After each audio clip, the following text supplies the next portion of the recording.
What's up, guys? I am going to be manual swapping my 2017 Toyota 86 860 Special Edition.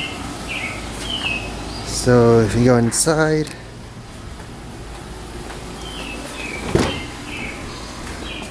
it has the automatic shifter, paddle shifters, and 2 pedals. Let's pop the hood. So there's no clutch master cylinder, and a pre-2017 engine. Here are some of the things you will need. I got the trans, the pedals, the flywheel, the ABS module, the ECU, the master cylinder and clutch, and slave cylinder for the clutch, the starter motor. They're all from a wrecked car, and I got it from Lee C Parts in Stevensville, Maryland. The clutch came with the clutch fork and the springs. It also came with this boot. It also comes with the rear shifter mount, but since I don't get any of these bolts, I decided to just get a new upgraded shifter bushing from Torque Solution because it came with the bolts.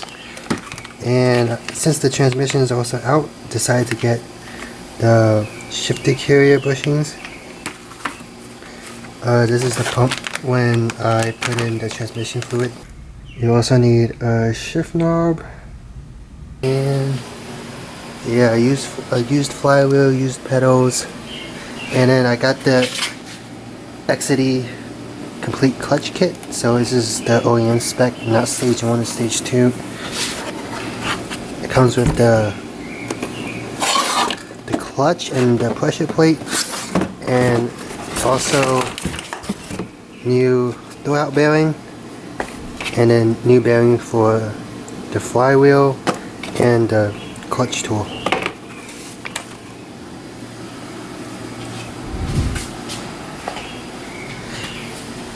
You also need a manual transmission drive shaft. It's white because I put some of this rust remover and inhibitor. In addition to these parts, you also need the chassis harness and the dash harness, which I don't have right now in the garage, but I'll show it later. Since my car has push button start, I went with a 2017 BRZ Limited wiring harness and ECU and ABS module. So I'll be following this manual swap guide by DarthFRS on the forums. If you're on Open Flash tablet, make sure to put the original tune back on the car to unmarry it from the car. The first thing I'm going to do is remove the front bumper to have access to the fog light wires. Alright, so I was able to get the front bumper off. It was pretty simple. Some few clips and bolts on top to remove that little cover. Some clips and bolts on the bottom. All the clips and bolts. And then some clips and bolts that go in here. And make sure don't forget the one that was in the side marker. And then this way I'm able to remove these wiring harness for the fog lights and side marker much easier. And the horn, that's cool. Also, I removed the bumper first because I had to turn the wheel to get easier access to these clips and bolts. And soon enough we won't be able to turn the car on. The guide said that the intake manifold and fuel rails get in the way, but I'm not sure. But just in case I do need to remove the intake manifold and the fuel rails, I'm going to depressurize the fuel system by pulling the 20 amp fuel pump, this neon color one, and then I'm going to stop the car and let the engine die.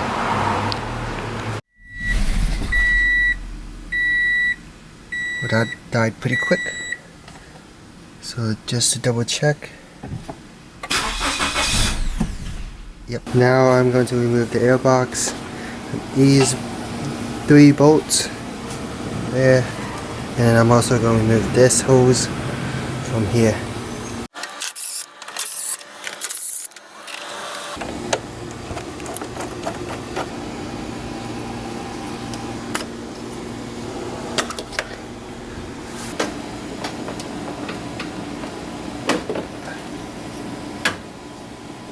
Remove the battery, and by removing the battery we can remove this tray, and then we will have access to this bracket that holds down this chassis harness that we will remove later. Now I'm going to remove this hose because the engine might move forward when I take out the transmission. I don't want it to bend it too much, and I'll probably take out that hose too.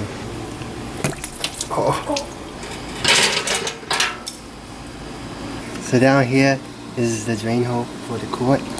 Usually you open this to access it, but I'm going to open it anyways to run a hose down into a bucket. Open this. So.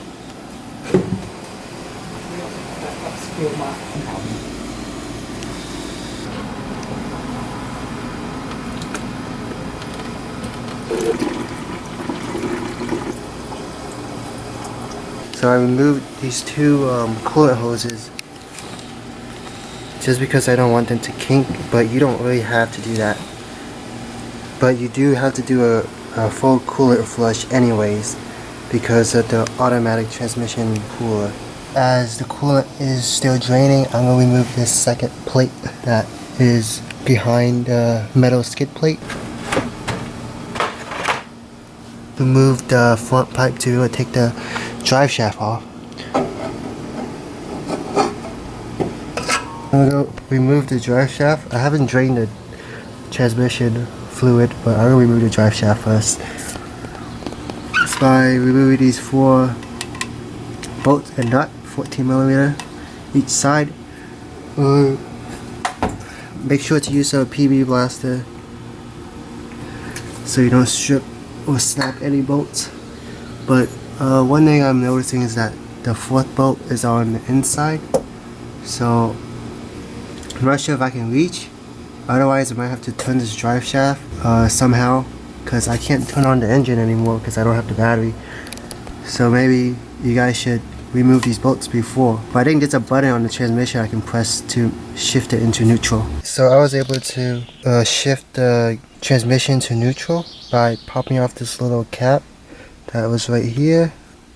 I popped it out using a screwdriver with some masking tape to not damage the shifter, and then with this little pick you're able to put it in there, and there's on like the bottom right corner there's something that you can like press down. It goes down a little like a button, and then you're able to shift it as you hold it down into neutral. So either you can do this while the battery's still in and shift it to neutral and unscrew the drive shaft bolts, or we can do it now with the button here. With the transmission in neutral, I should be able to turn the drive shaft, and then make sure your handbrake is not engaged.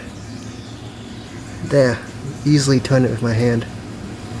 Actually, after you shift it into neutral, you should either shift it back to park or engage the handbrake, because it makes it easier, because this doesn't rotate when you try to unbolt the nut. Alright, I was able to take all 4 bolts out from the drive shaft to the diff.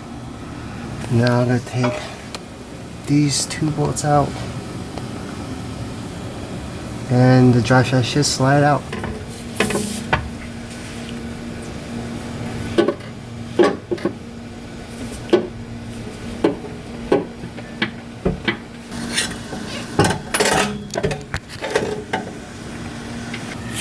The drive shaft was stuck to the diff, so I had to use the mallet to hit it a few times, and then it dropped. Drive shaft came out, there's some diff fluid that leaked out.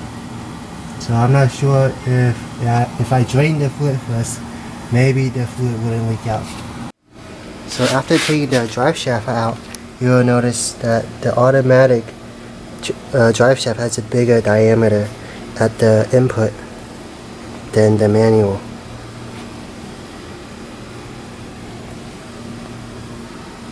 Alright, now I'm going to drain the transmission fluid using this bolt. Now that the transmission is drained, we can remove everything that's connected to the transmission. This is the automatic transmission cooler. To the left of the automatic transmission is the automatic transmission cooler. The bigger tubes carry coolant, and the smaller tube carry automatic transmission fluid. So we're going to have to unclip all four of these pipes from the cooler, and also remove this cooler because we don't need it anymore for the manual.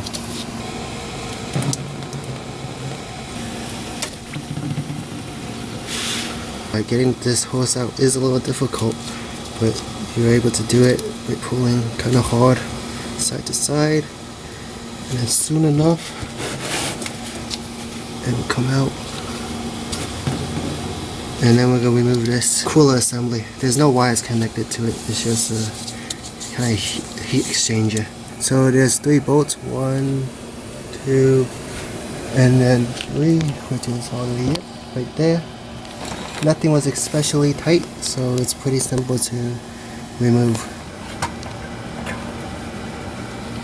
This was the 2 coolant lines for the transmission fluid cooler. So this is where you would need an L-piece tube to run the coolant back into the engine. These 2 automatic transmission fluid lines will come out with the transmission. Before removing the transmission, there's some wires that needs to be disconnected, including the starter motor, this one, and the big one. This ground right here, that needs to be unbolted. And that should be it. Okay, I was able to unplug these 2 cables. For this one, you just press down here where the tab is on that side. And then for this one, it starts off like this. You press it in, and lifts up, and move it all the way back. And then you just give it a good tug, it'll come out. For the starter motor bolts, so this one, I was able to get loose using this, and then you can disconnect this small wire by pressing down that tab and pulling it back. And for this one, you open this rubber grommet, and then there's going to be a 12mm nut, and then there's another bolt over there. And then I'll get these 2 bolts, this and the wiring bolt from the bottom. I was able to remove the connector by pushing down on the tab, and then I was able to remove the 12mm nut and washer using a ratchet and a socket from underneath the car.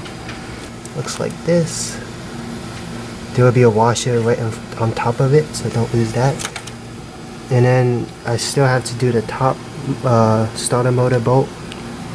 That's over there, and the bottom is actually really easy to do from underneath the car. So I was able to remove the automatic starter motor. You can see it's quite different from the manual starter motor.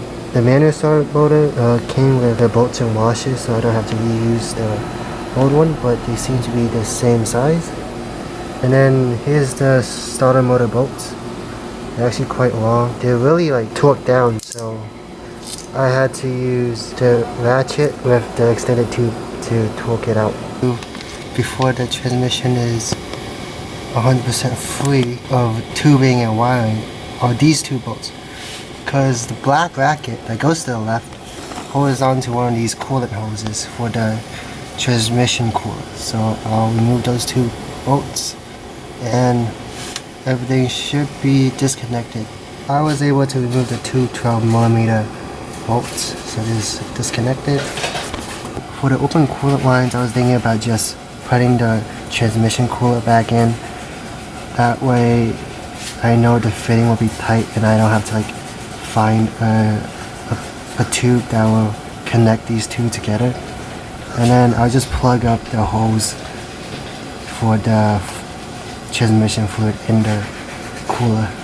Next, under the shifter, I'm going to remove this pin.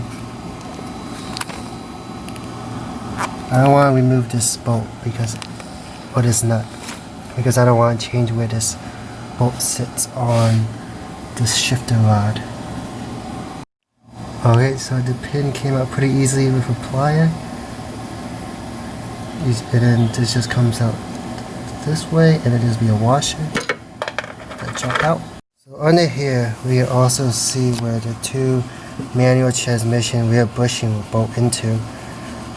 And then these are the 4 screws that we can hopefully reuse for the manual transmission shifter bracket.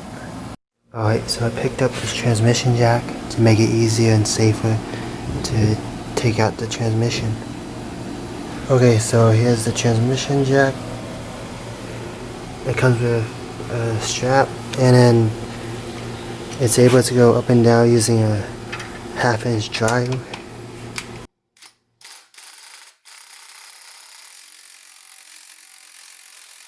Okay, so here's the transmission jack in place.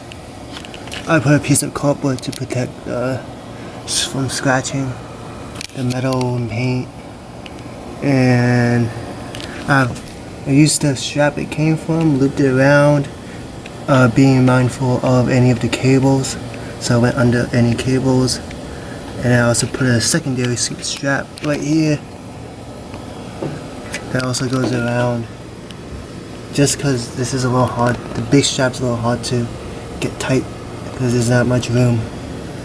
And I just put a second strap there. I was able to crack loose all of the transmission bolts. 2 here, 2 on the other side. No, 3 on the other side, 2 here, and then the 2 that was on the starter motor. And then I have another jack here that will support the oil pan, just to prevent the motor from tilting forward, making it easier to take the transmission out. And then I'm going to jack the car higher up so there's more room for this transmission to come out. I was able to break loose the transmission bolts and nuts using this ratcheting wrench and a extension tube, and then I was able to loosen the top two from the top of the car and the bottom two from the bottom, and this one I was able to remove from the bottom of the car. Okay, now I'm going to remove the 4 bolts connecting the rear of the transmission to the body. I'm going to remove all of the nuts and bolts connecting the transmission to the engine. Okay, so I was able to get the rear transmission mount bolts out, so this is what they look like. For the transmission to engine, got 4 of these out, and the bottom 2 uses 14mm nuts. These are all 14mm bolts. So right here, here, here. So they're about that long. So once you crack them loose, they're pretty easy to turn out using just your hands.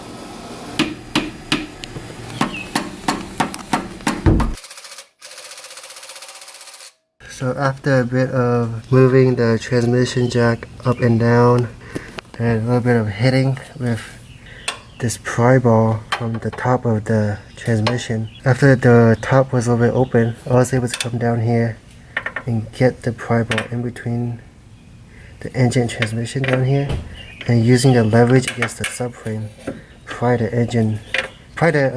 transmission back like that. And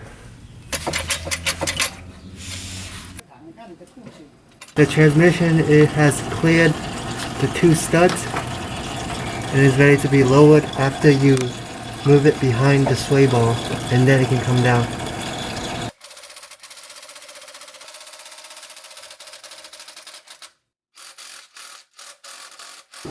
There's the torque converter.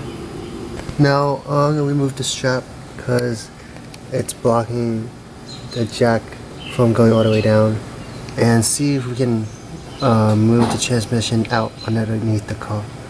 But right now the jack is too high for the transmission to just slide out. I was thinking about jacking the car higher, but then I have to remove this jack under the oil pan. I used some 2x4s and brace the engine at the alternator bolt and this front bolt, and the engine doesn't move forward, but the jack didn't go high enough to clear the transmission. So what we're going to do instead is slide the transmission onto this dolly. So we were able to slide the transmission onto the dolly, and then we should have enough room for the cable to clear this frame after jacking the car all the way up. And you can't remove this plug for more clearance because this bracket is welded to these pipes.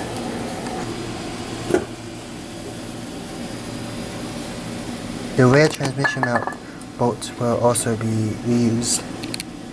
Okay, so yesterday we were able to take the automatic transmission out, and here's a look again at the manual versus automatic.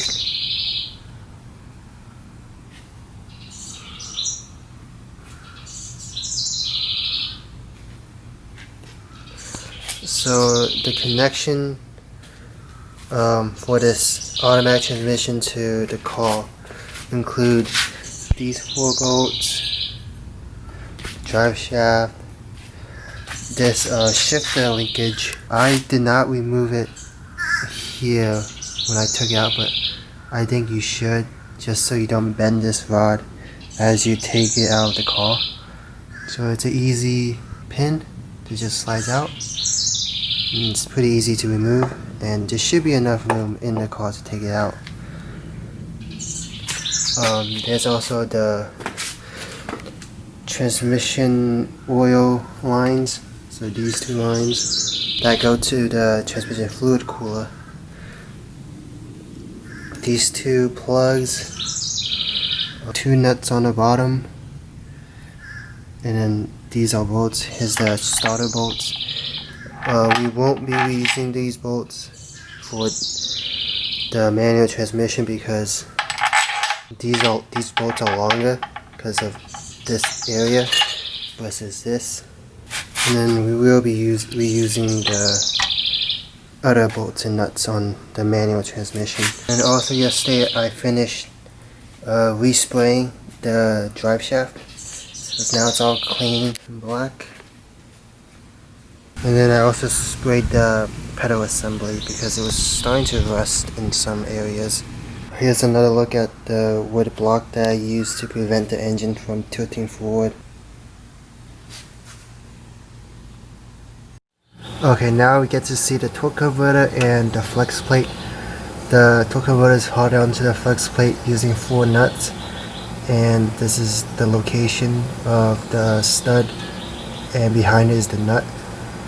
And to access the nut, you will remove this little plate right here with the little foam pad. So it's right underneath the flex plate.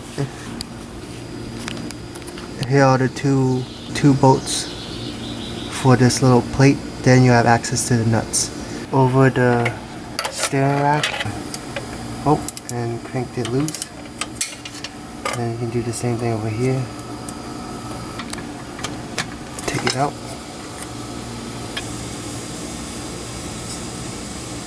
We have access to the bolts. It's actually bolts, not nuts. Alright, to turn the flex plate, I use this 22mm socket, and I put it on the crankshaft like so. That way you can turn it clockwise to turn the flywheel. And then going underneath, using this 14mm ratchet, I am able to slip it onto the bolt. So here's the bolt.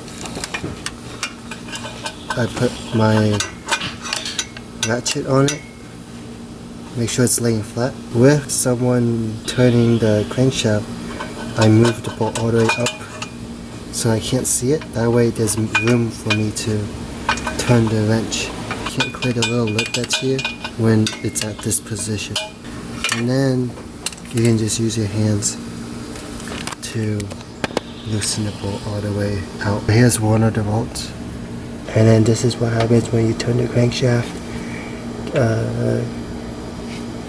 Okay. Another idea, you can get the ratchet handle to be down here, passing through the headers. That way you can do both at the same time while being under the car. And if your hands can't fit in there, you can use a screwdriver and push it.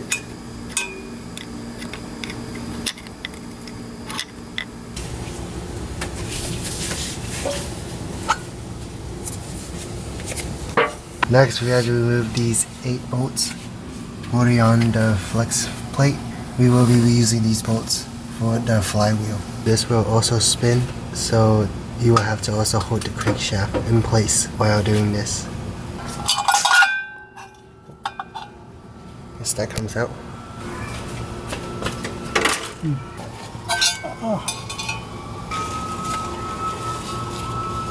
Looking around, we have the camshaft positioning plate. It has a little pin, so the location will always be the same. If this comes out, you can put it back in, and then just 2 studs for the transmission, and a little stud here.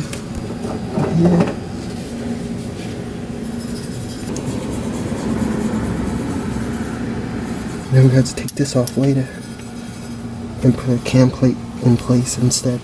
We removed the torque converter, which is kind of heavy.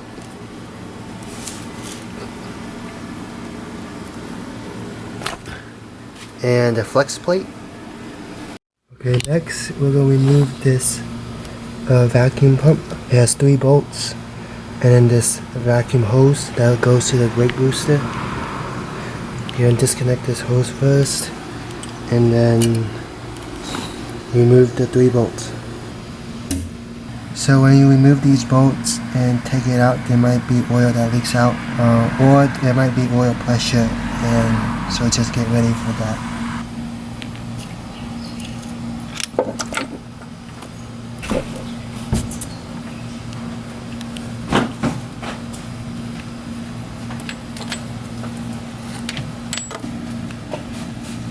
Okay, I got the vacuum pump out. There was a little bit of sealant that was making it stick to the engine, so I used a little bit of the flathead and pried it out. Okay, next I have to remove these 2 pins and then here, off of where the vacuum pump went. I was able to use a vice grip and take the pin out. So I grabbed it like this at first and saw that I was able to rotate. So that means it's not super tight in there. So after that, I sprayed some PB blaster on the pin and rotated some more. Then finally I grabbed it like this, and then wiggling back and forth while pulling, I was able to pull it out. Okay, so I clamped onto the pin and I'm going to add some PB blaster, making sure not to spray it into the engine.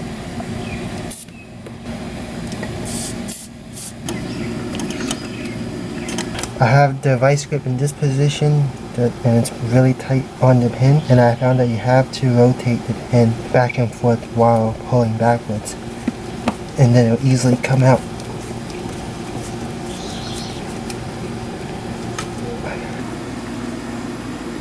So now you can install a new cam plate, but I am going to install it later. What I am going to do is remove this ABS module. So there's Seems to be 3 bolts, and then these 10 and 12 millimeter nuts.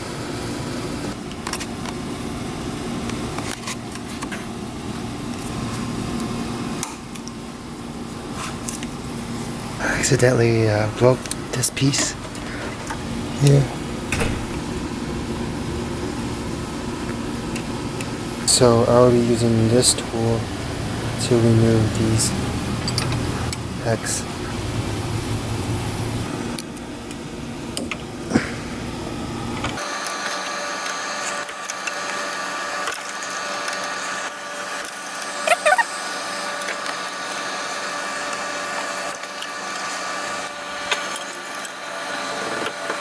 And then make sure to lay some towels down. 哦，不是这样出来啊。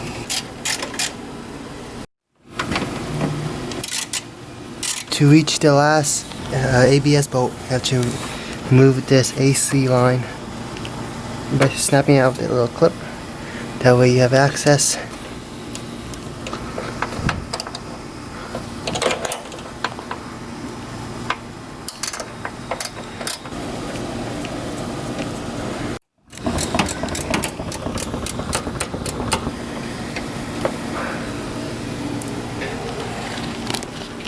Unplug this.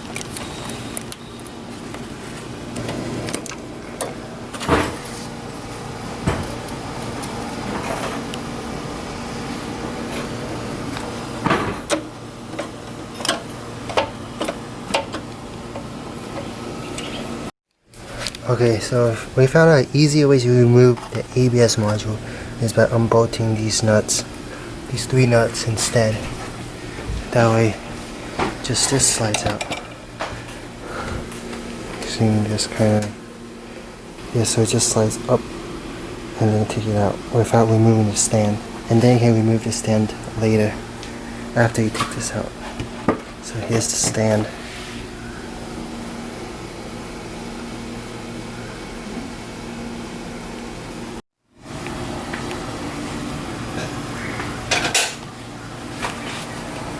Next, I'm going to work on removing the brake booster from the firewall, and that requires removing the pin that connects the booster to the brake pedal, and then there's, I think, 4 bolts holding the brake booster to the firewall, and I think I have to remove some of these lines.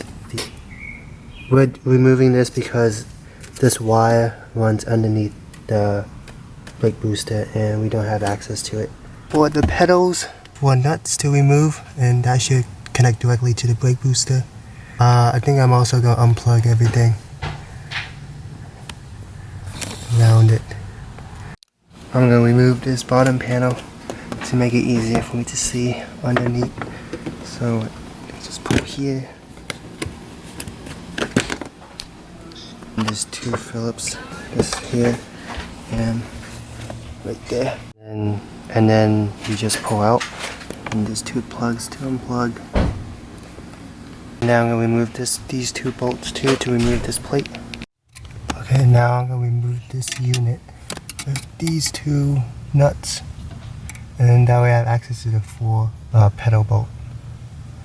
And also, remember, gotta remove this pin here. What I did is empty the brake fluid from the reservoir and undid these hex, loosening the hard wire for the brake line. Now I can remove the brake booster by loosening the nuts holding on the pedals.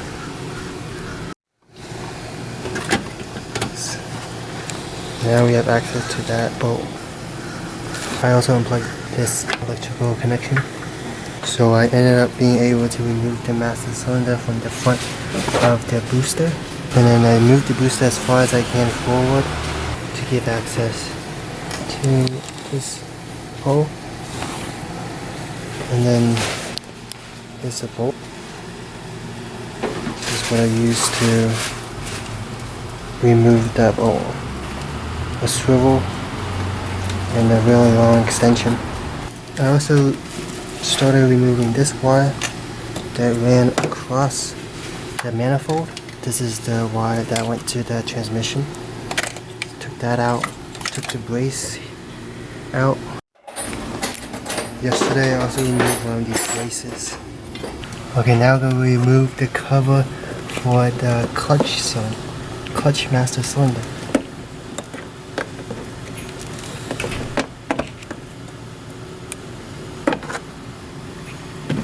And then it's supposed to rip out this little area, which is already cut out.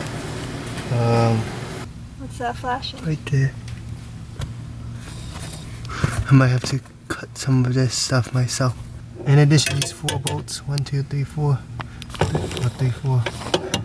There's also these 2 bolts up here. 1 and 2. And then the pedal should be able to come out.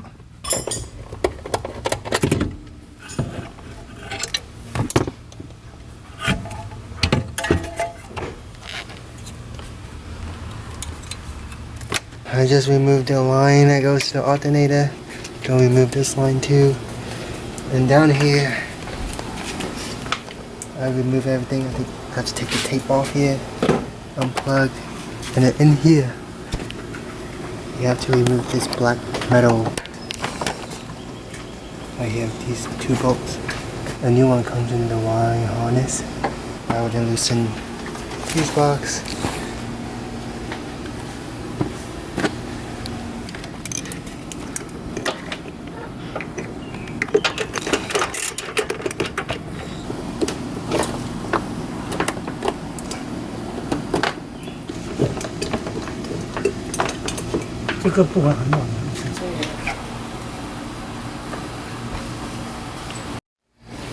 Okay, so I removed the front crash bar in order to access this little clip here, because I didn't want to break it. So removing the crash bar gave me access to that clip, which holds in the wires that go to the radiator fans. And basically for these clips you just gotta use a small screwdriver, press on the sides. I have been using this. Took the windshield fluid out to access these bolts. And this is not bad. You pull off the top, the clip right here, and then just pull off the neck, and then that comes off with 2 bolts.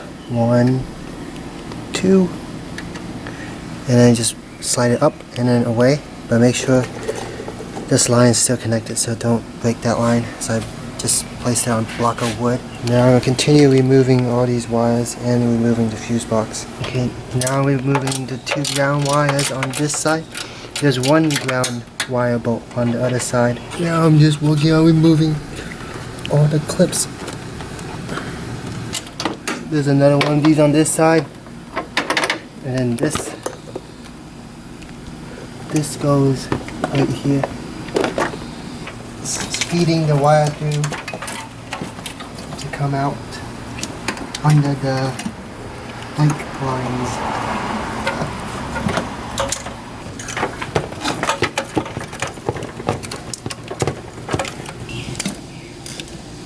Try unplugging the big stuff like that, and then fish out the small wires first, and then the last one can be the ABS module connector.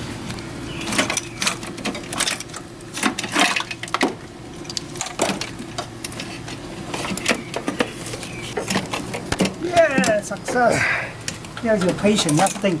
Don't just use force. Right side is out. You should plug all the ABS lines so no dirt gets into it. Pull out. It's out. I didn't want to remove the headlight, so I'm using this pick to press the button, and then I'm able to slide it out. And it was like this. Push it down. It's this tab. It's really hard to press. Okay, to remove this plug, you just press the button on the back, and just pull.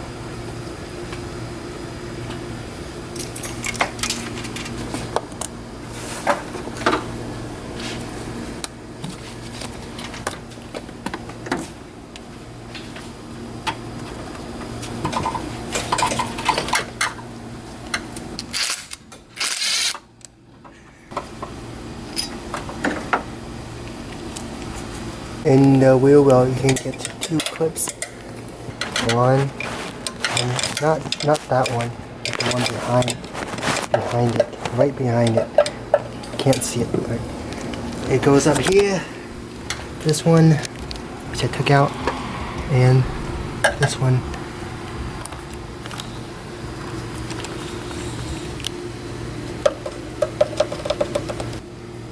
But it's out. 你看这个怎么样？ Now we have to undo these 2 nuts. And also unplug this. When you lift the fuse box up, there's 1 plug underneath that you have to take out. Removing the brake line holders, that way I get access to this bolt.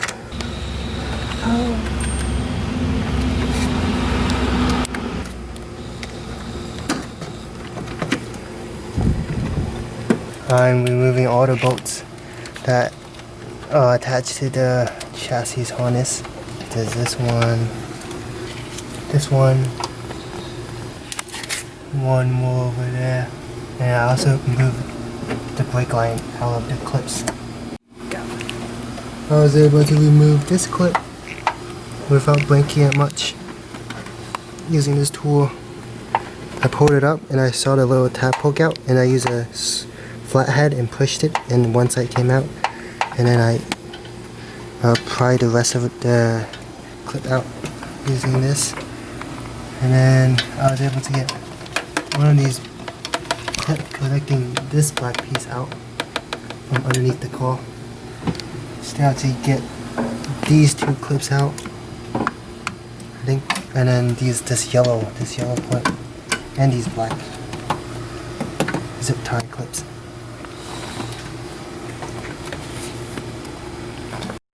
Okay, so I actually removed this nut here that connected the terminal, because the wiring harness I got has this with the wire harness, so I just removed that bolt instead of these 2 bolts. And then I'm going to remove this ground wire. That way this can move this way so that the chassis harness can come out this way, because we're going to slide everything this way out under this brake line. So under here comes out. To disconnect the engine connection, it starts like this, and you gotta press down on here because there's some tabs right there. These 2 tabs that hook on to somewhere here. So you gotta press these 2 tabs down and then pull back, pull all the way back. It usually slides out.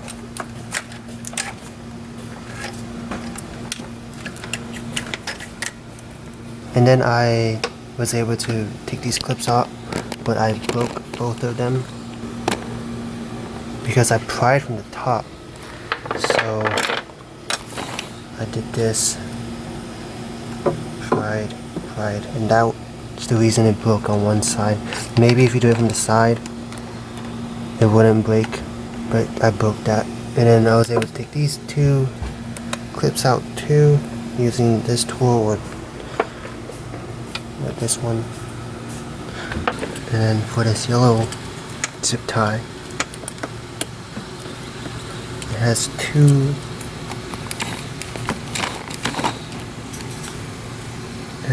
tabs. You just gotta push down this side, push down that side, and then just pull it out from this screw, because I don't think you can remove this from inside. Oh, and then also down here, I was able to remove the clips by pulling that using this tool. And this clip actually looks like this, so you could slide it out. And this is also a clip, see? But there's one ground wire up in the transmission tunnel. And then I cut the tape here so that this comes out. That. And on the manual wire harness that I got, they actually broke this, so it doesn't even come with this part.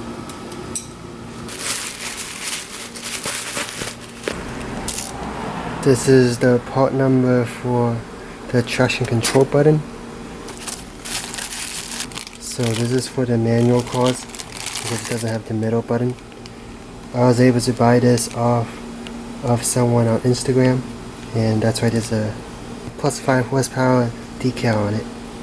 But I'm not sure if we can run the automatic traction control unit, but I'll test it out for you guys. But since I came across this deal, I might as well pick it up. Okay, so that's the stock traction control button. So the automatic transmissions have the sport and snow button, and then this is the manual one. This is not a button, but these two are still buttons. So I'm going with Auto Gear 300. I have to get 3 bottles of this because the transmission takes around a little bit over 2 liters. Okay, now I'm going to removing the dash in order to see what's behind this and on the other side. We're going to start removing this center area and start working our way everywhere. So to help, I'll be watching some of these videos on YouTube. This one will come in handy. And then I also have this set of trim remover tool to help me try to not break any clips. So one of the guys said to pry from over here, but I've seen a lot of people with the manual ones hold on to the shift boot and pull up. So that's what I'm going to do. Yeah, that was not bad.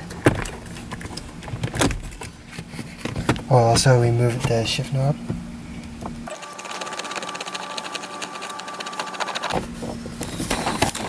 That comes out. Disconnect some wires.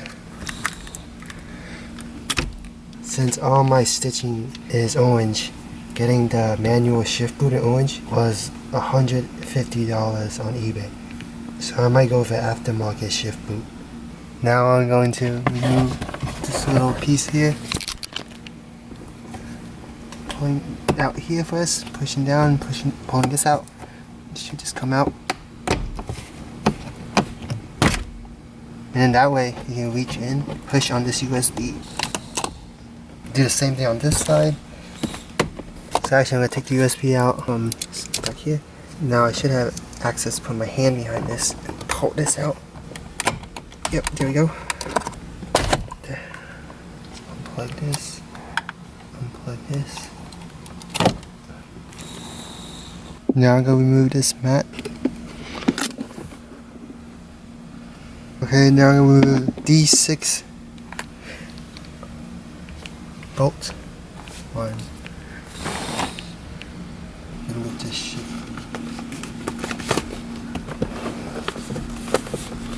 I'm gonna pop the shift boot out of its thing. Pushing up. Easy. Now remember to unplug the heated seats and the 12-volt outlet. That. Now I'm gonna remove this piece. This is a little bolt. There you go.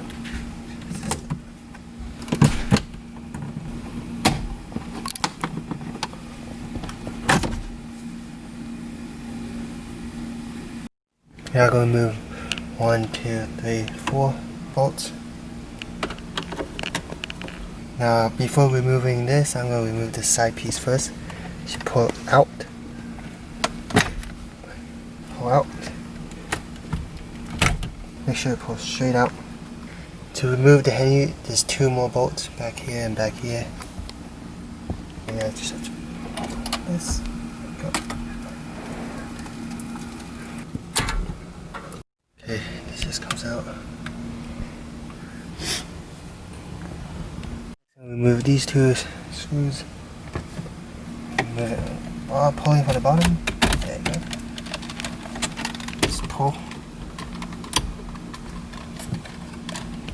Do the ones on the bottom first.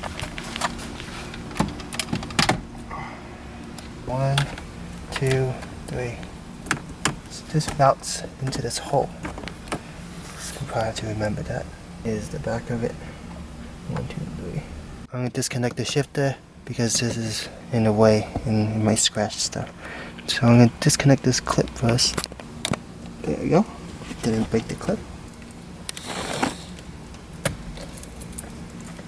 These are 12mm bolts. It's a good thing about new bolts that goes here, because I thought we might be reusing these, but these are actually very long and comes right out.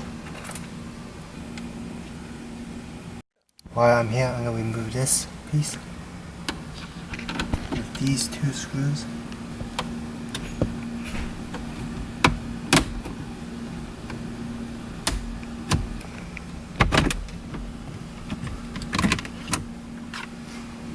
I don't know what that is. Some glue? Some glue here too. Here. I'm actually going to work on removing this clip. Easy. How's if I get the clip out from the frame, and it turns out the button's on the bottom here. There. I'm going to take this wire out. I connect it to the USB. Okay, we're going to remove the steering wheel. First remove this cover that is on both sides.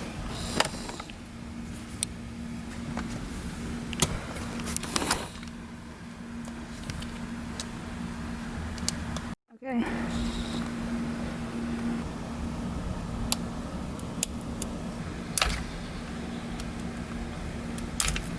So to remove this black wire, this is one little tab that just got pressed down and it just comes out.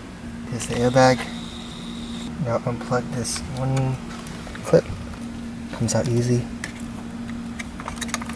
So this white and wire can stay with the steering wheel. This stays with the steering column. Oh, we also removed this wire. 2 wires. Now we can use a Sharpie and mark where this steering wheel is, so that it's still straight when we put it back on. Now I'm going to put the nut back on so I can pull on the steering wheel without hitting my face.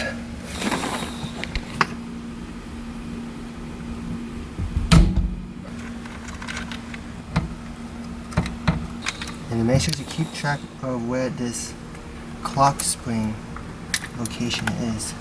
As this spins, you gotta make sure it's at this angle, and then we're gonna tape it down so it doesn't spin. Paddles came out with it. Remove these 2 screws and then pull down. Now move this out the way a little. Grab your tape. No, it shouldn't move. Okay, now we're going to remove the cluster by removing this one Phillips screw up here, just like that.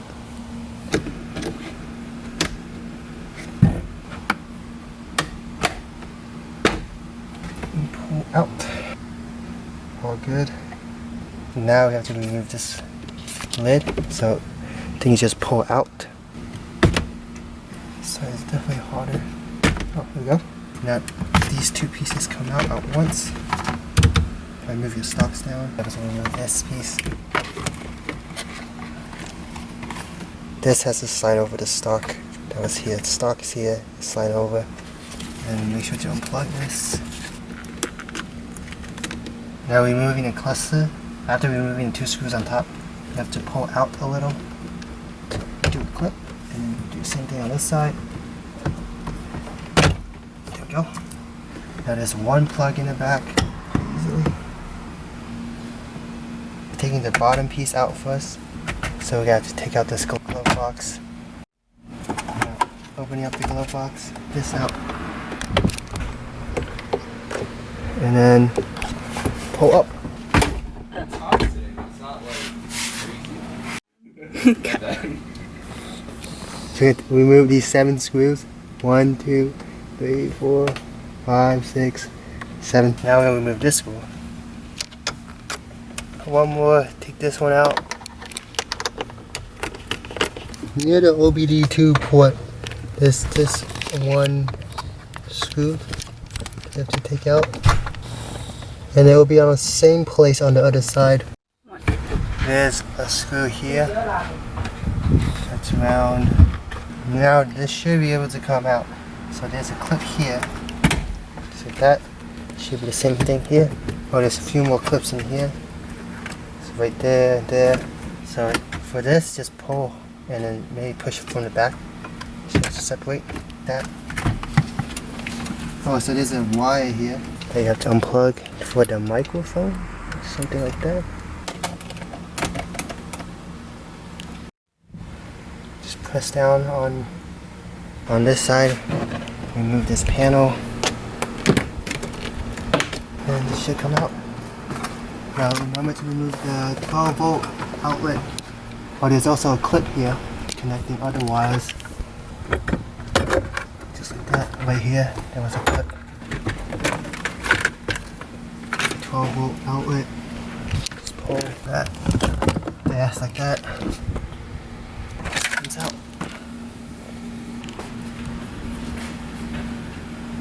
Now we'll remove these A-pillar covers. Pretty easy.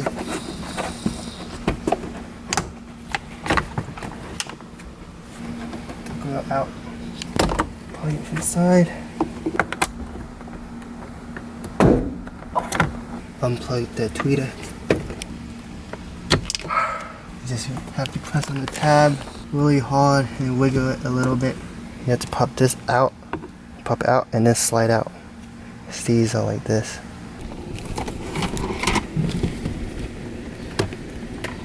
Now we're going to remove the speaker bolts and remove the speaker.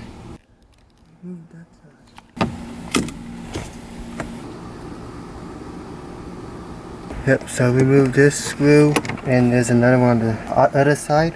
Down here there's this screw. There's one out here. Same on the other side. Okay, next you will want to remove this 10mm bolt. Remove this screw in the center of the steering column. This is what it looks like so far.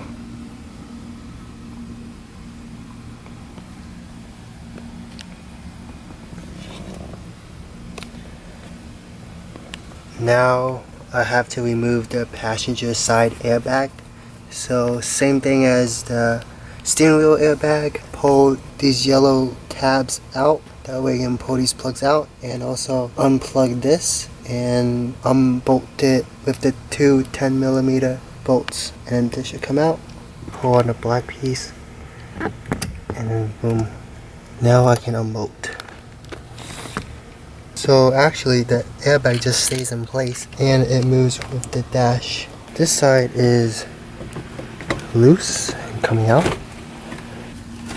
Yep, this side is also loose. Coming out.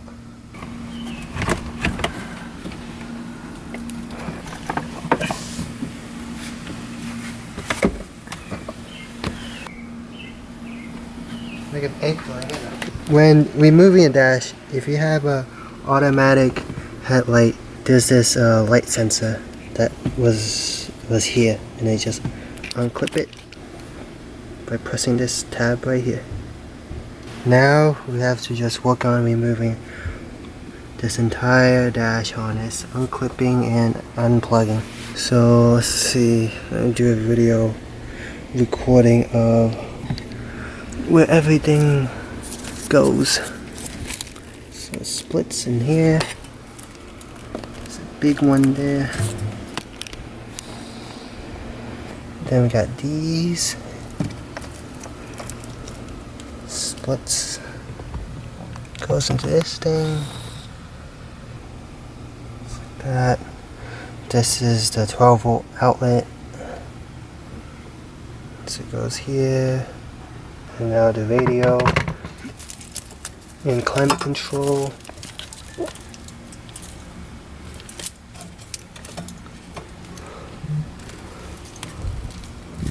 And one goes to the OBD2 port. We have a ground right here. So I think it also runs down here. Oh yeah, makes sense. Because this plug is for the automatic transmission, we don't need any more. So we'll see about that.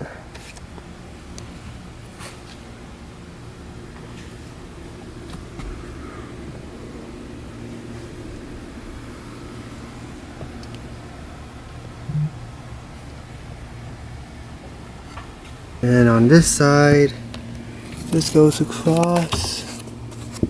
Oh, this one we gotta remove. I saw it on the replacement harness. It goes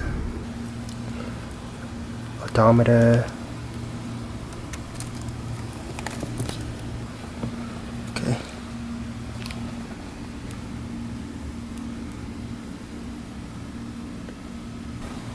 Okay, so under here we have the flasher relay that will also be replaced. What do I go into it? Steering wheel connectors.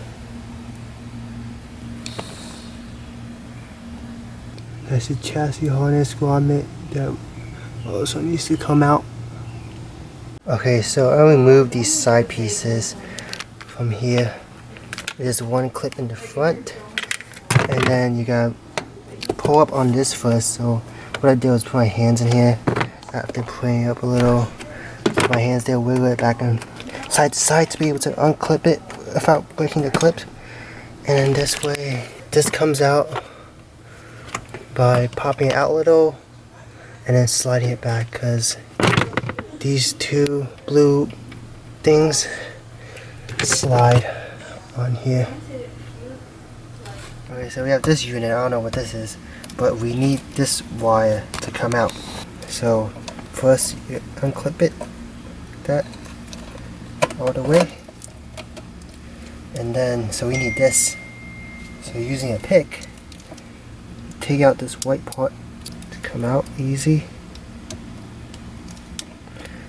Go in here, actually push down with your finger here, pull up with there, bam, comes out. Then these two wires can stay. So I'm just gonna put it back. Okay, I'm gonna put everything back in. Before we take out the dash harness, we're gonna label each plug so that we can keep track and we know where the new plugs go into much easier. So for example, this one, so we have two sides. This 8 stick onto here, and this will stick onto the automatic wiring harness. That way we can then compare this harness to the manual one and then be able to plug it into the right places. Alright, update. What I first did was remove all these clips. Pretty easy, accessible. Remove all these clips here. And the hard ones, maybe these top ones, because there's no way to get behind this metal piece. But start unplugging these. Let's see. So these two, and I was able to undo the pins that was holding it to the mount right here. So this was plugged in like that. There's also a ground wire down there, number 6. I was able to undo this clip that used to sit right there, undid it, unplug it. This uses this special type of clamp. These two, that goes to the door, and the socket that's connected to the dash on is still connected to this bracket piece that I'm still trying to figure out how to remove. I removed this module which used to be held on with 2 bolts right here, like so. Took it out. I was able to unplug it, easy. And then now we can see the ECU, which we will be replacing. I did not know it was there. Now I just saw it. So looks like I should unbolt 1 and 2 bolts, something like that, and that can come out. Okay, progress update. This strand, I was able to get everything loose and out. So these 2 plugged in here, like so. This was clipped here, and then this was clipped here. And I was able to go underneath and unclip them without breaking any clips. I was able to take out the ECU, and here are all the plugs for it.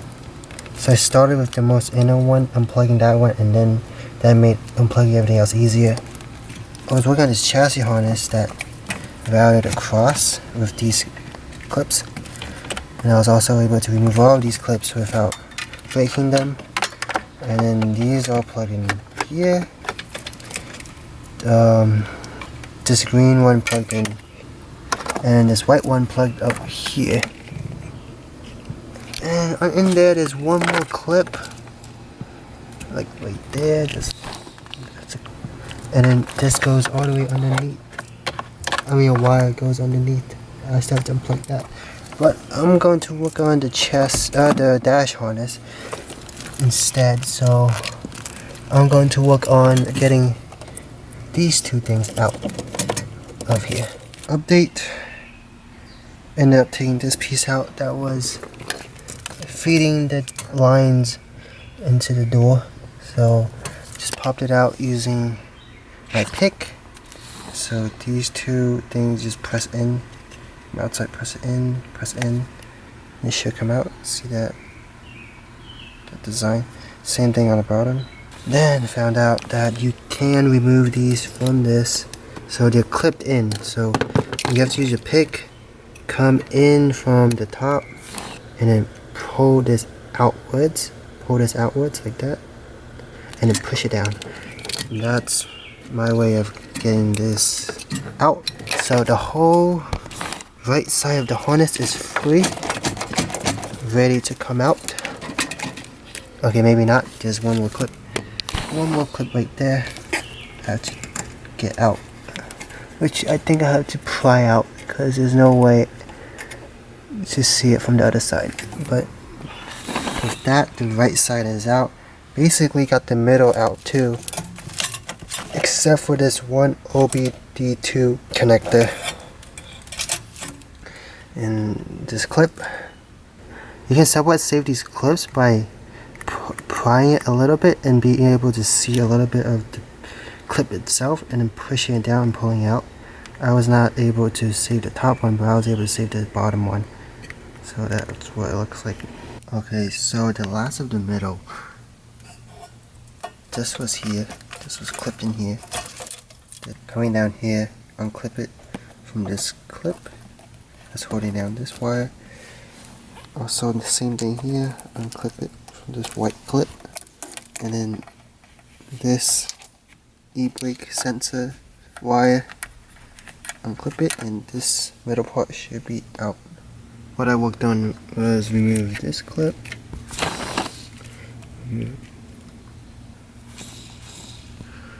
this clip. I'm gonna work on the OBD2 what, and then there's a clip here, a clip for this wire. Take that out and then somehow unplug it from here. And then if you can't get it out, I guess you can take out this nut and this whole piece will come out. Okay, so I ended up removing this piece because I'm not sure how this plug works. And I also removed this. So just by pressing on one side with a flathead screwdriver, it was able to come out pretty easily. You don't need to remove this white tab that goes on top. Okay, so I unclipped all of this, and then now the tightest part. So it's behind this bar, kind of hard to reach. So we'll see about that. I'm gonna start by removing this clip, get this wire out the way. Okay, so for this clip, you have to just pick in here and then press down. Pretty easy to pull out. And then all these are self-explanatory. Just push on the clip. And then also it looks like you have to take this out. Clip here. Remember the bottom two sockets, this one and this one, are these two wires which go to the chassis harness, and all the other top ones are the dash harness. Okay, so since I can't really pull out far enough to see what's going on, what's clipping the wires in, I'm going to start removing the bottom first. That way it will hopefully give me more slack to pull this out more, to be able to see how the wires are plugged in. Okay, so I made some progress down here. First thing I did was remove this top plug that went into this plug here. And then I unclipped it. This is a simple clip. Unclipped it from this hole right here. And I also was able to unclip the bottom one. Clip that you have to push. Small hole that you can put your straight pick in. We'll push on the clips down here. And that come out. And just undo this one of these little clips, which is just pressing down on a tab in here, and it comes out. So you have to remove the clip here in order for this to disconnect, because there's another wire in the back of it connected to this. We don't need to take this out. Next, I'm going to remove the ground wire below it. That's the last thing attaching this. And then I also was able to undo all three of these sockets from 1, 2, 3. And then this is the same exact thing as the other side. So it should be pretty simple. Okay, so I took this door guider thing out from the side of the car, and I wasn't able to unclip it from this angle, so I decided to take this module back out again, and then I was able to slide it down farther around this metal bracket, and then that way I was able to look at the back of it. So what's going on in the back is, so basically this starts back here. You lift the first tab up, pull out, move this forward by pulling up on this little tab, push it forward, and then the second one can come out. So this is out. Gives us more room to see what's going on in there. Okay, so I was able to remove this. Remember, this is pressing the tab from the top here and then pushing the socket downwards. Now everything is free on the very left side of this harness, and then there's just one clip here right there that I took out. It used to be right in that hole. I had to pry out just because it was a little tight in there. Now I see that there's this I have to take out, and I think all this steering wheel connections I have to take out too. Okay, so take a look at this connection. You have to unplug it from the back first. So that's what this is. That uses this special connection, secure. And then I'm going to remove it from this metal piece with this little tab here. And that should come out, making it also easier for me to remove this from this actual plastic piece. Okay, I was able to unplug the steering wheel connections. One's here, and then unclip. I can't plug this one. Unclip the flasher relay. This goes in here, comes out, And there's a clip here. Plug that unplug from there. And don't forget to unplug the flasher relay. And there seems to be a clip. There's a clip here.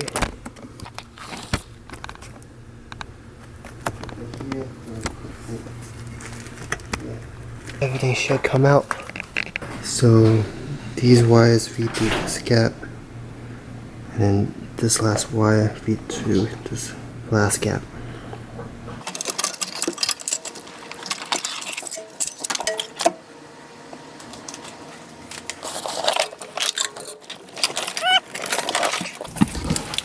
It is out.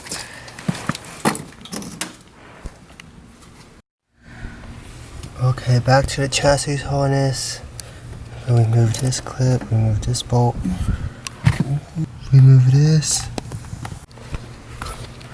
Okay, so I was able to take out this little clip that clips to here. That's out. And then you just press on the clips around the white trim holding on the boot. Just press on the clips and then it pushes out.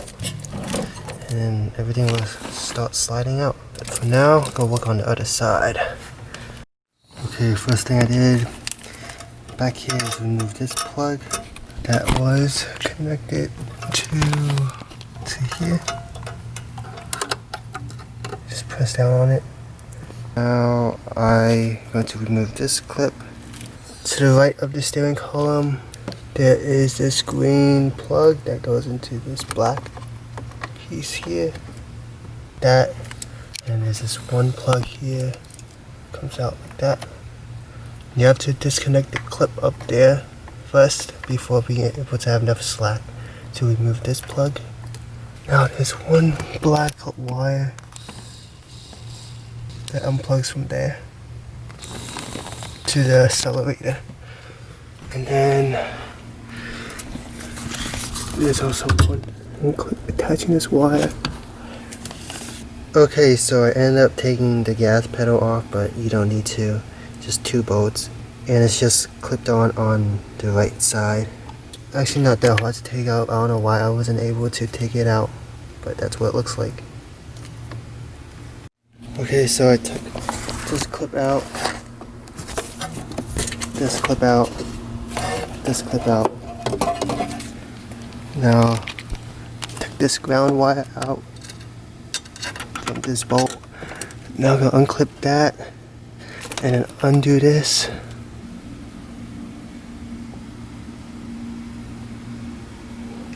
Okay, so I moved all the wire that went to the top, moved it down here, and now it's almost ready to come out. I'm going to remove this HUD release wire out of this contraption and out of the car as it goes into that grommet. Okay, so to remove the wire from the handles, when it's in its neutral position,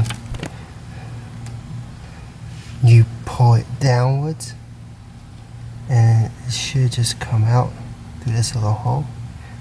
At least the wire should.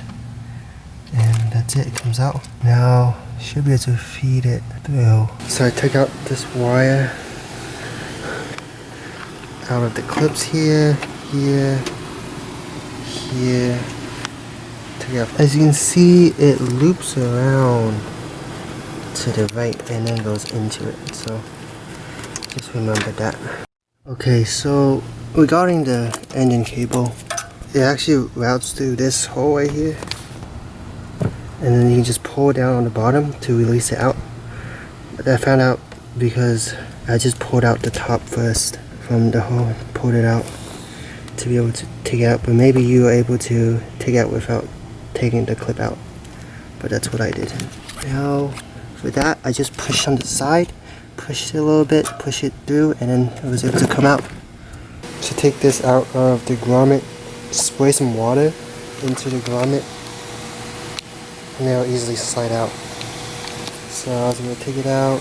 Alright, so I forgot we have to remove the windshield wiper harness. So I think that involves removing the windshield wipers and this top deck. Pull up on these, remove the wiper arms, remove these tabs. Might have to remove these little pieces too. So the wipers were pretty easy to remove.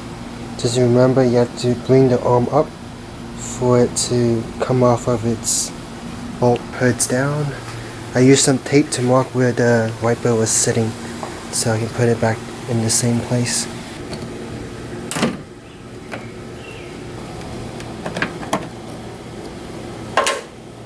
Okay, so I almost forgot this clip. So with some pulling, you can take this out. Guess I pulled on this side first, pulled that up, and I pulled it up directly up from over here. So just one clip like that.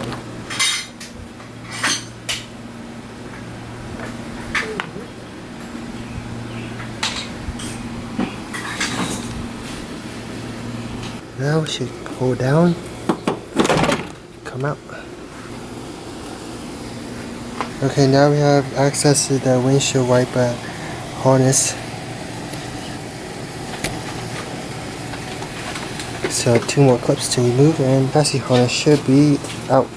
And you should just work it out that way.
Okay, so the engine harness is going back in.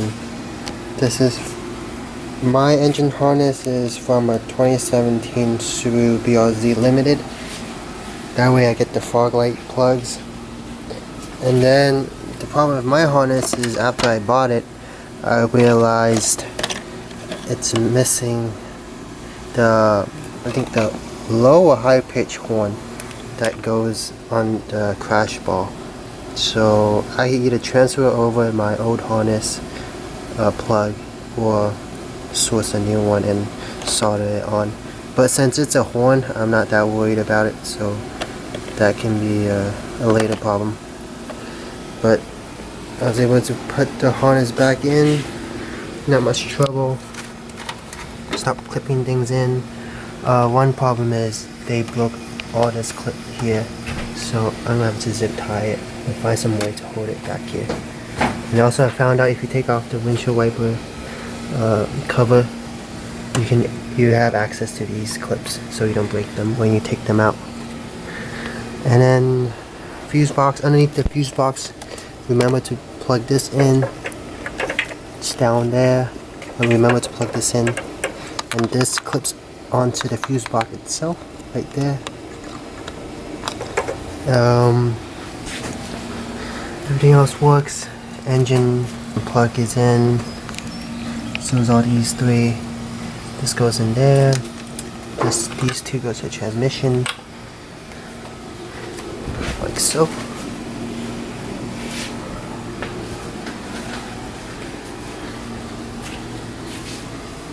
So everything seems to be good. ABS module. To get the hood latch in, I'm gonna have to use some water to push it back in. This goes to the windshield wiper. Okay, and also this has to be replaced with a manual transmission one. This is the vacuum hose. This end goes into here. This has to be replaced because now the vacuum tube goes into here instead. So I still have to buy that. And then I bought a 2017 harness, but it turns out the head unit plugs are different. So I can't use my Toyota head unit, but I do want to use it. So I'm going to find a 2017 860 Special Edition manual dash harness so I can still use my stock unit. Because buying a aftermarket is about the same price as buying a dash harness, and I like the look of the stock head unit instead. And here's all the plugs that came out from the chassis harness. Same on the other side. And I'm going to plug this in and secure it down.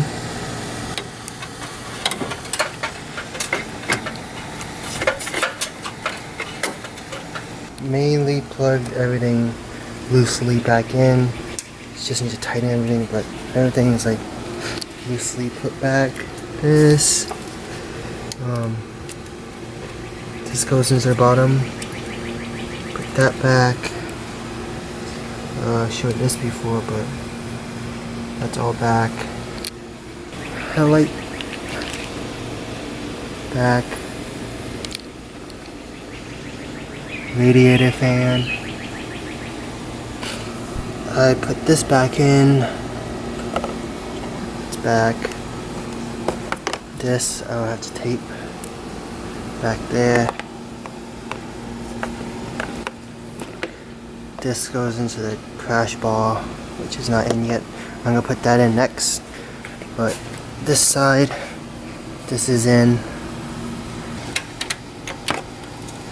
This still needs to be plugged.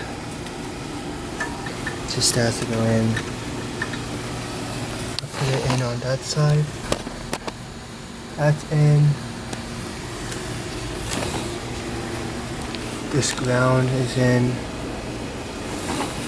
That's in. And this is like that. With the cable running underneath this wire.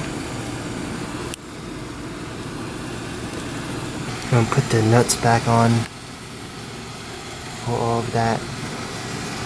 And actually, instead of using my own zip tie, I actually bought some generic ones off of Amazon that should fit for this harness.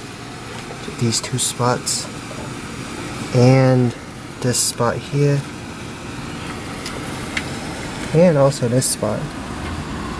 So those come in 2 days, so I don't know if I want to put everything back yet, like the ABS. So I put the ABS bracket back in, and this is how the wire should run.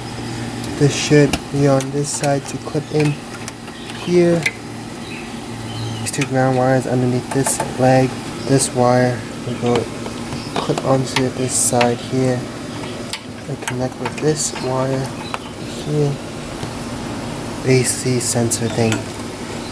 Just go here, The ABS module slides right in these rubber things, and then 2 on the bottom, 1, 2. And so the way I took out the automatic one was removing all the 4 bracket and took the holding out. This taking it out from just the 3 grommets is way easier. As you can see, I created way too much room. Now my manual one came with the lines cut, probably to protect the interior from dust and dirt. So I got to remove the old pipes. Before I attach this, I'm gonna put in the master cylinder and the brake booster. That way, because I have more play in the lines. So don't follow me. Remove the ABS module by itself without the bracket. It'll make your life much easier. I put the brake line back into place all across and down here too. I also put the bolt back there. Put the nut there, there, and there. Okay, turns out to put the brake booster back in, this has to be out of the way because I'm having difficulty putting it back in with this lip that was here with the wiper shroud. Now, it should go in.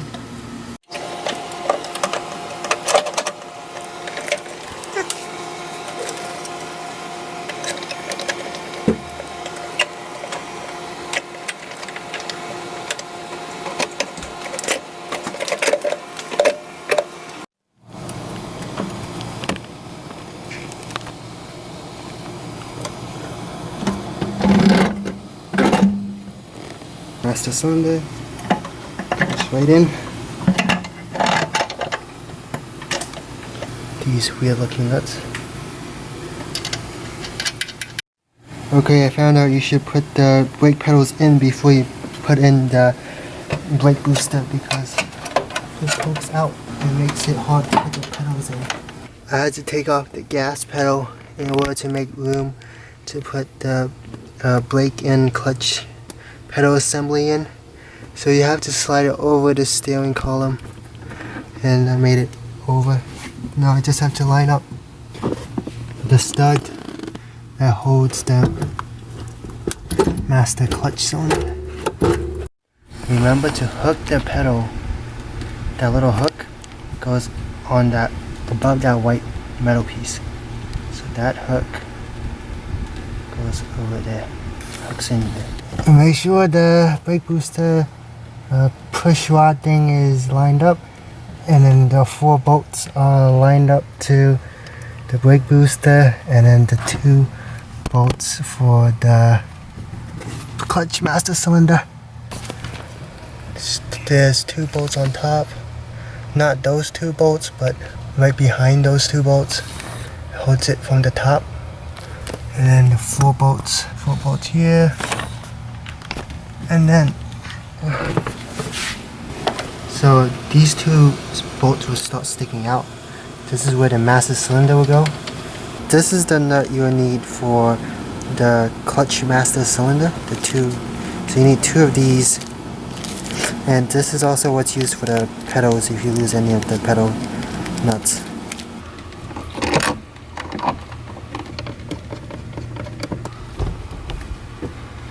So grease up the pin for the brake booster to pedal.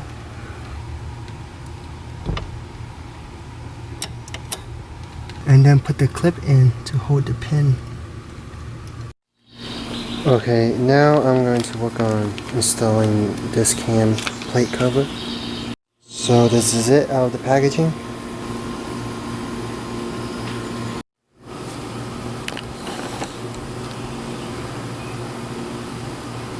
Okay, now with hex 6. So there is the torque solution cam plate cover installed. Transmission fluid cooler. I plugged the oil line so that it doesn't get dirty. And I'm just gonna put this back in the car because I feel like this is much easier to sort out because I can just plug the tubes back in and it'll be good. I mean, it'll add a little bit of weight, it's just not that heavy, but I don't mind. I'll just put this part back in the car right now. The automatic transmission cooler is back in the car. There's 3 bolts in like that. Now I'm going to plug this back in. So yeah, the reason I'm putting this back in is because I don't want to deal with finding a tube that connects these two tubes together like that. So I'm just going to make it run through this again. Here it is, the hoses are back on. It was pretty easy to put it back onto the cooler and then just put the clips back in. But basically, I mean, this comes out here and there's this bracket in the middle of this tube. I don't know where this bracket is going to sit with the manual transmission back in, but we'll see. But I don't think it's going to be an issue. If you want to get rid of this bracket and this cooler, you just got to be able to run that line into this line before everything else. My transmission came with this all together. To get it in the car, you have to remove these 4 bolts to get the shifter out. We also have to move this boot to be able to access a pin so that this comes out, this whole thing comes out. So I'm going to try to move this boot without ripping it. So that's a big thing that happens to people, that they rip this boot. So I used some heat gun to heat up the rubber and stretch. So I basically stretch it from the front to the back. That way it exposes the pin. Then I can pull this out. And this is what it looks like on the other side. So hopefully I can get this boot back on after everything's done. So now I'm going to remove these 4 bolts. And keep in mind, this is what prevents you from going into reverse when shifting. Okay, so this just comes out.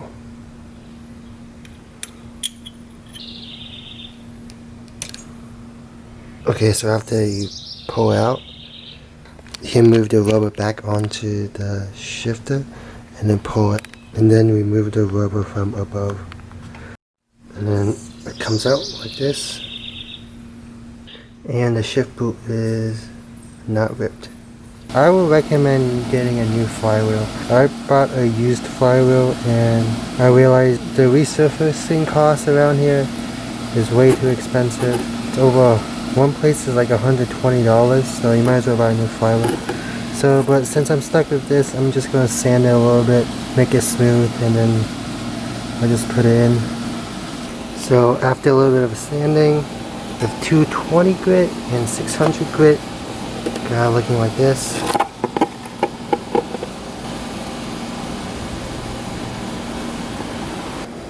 So I actually took out the old pilot bearing.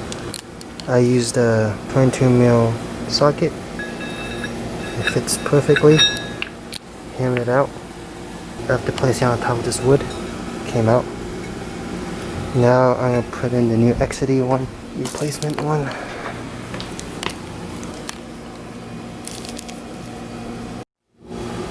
Okay, it is in.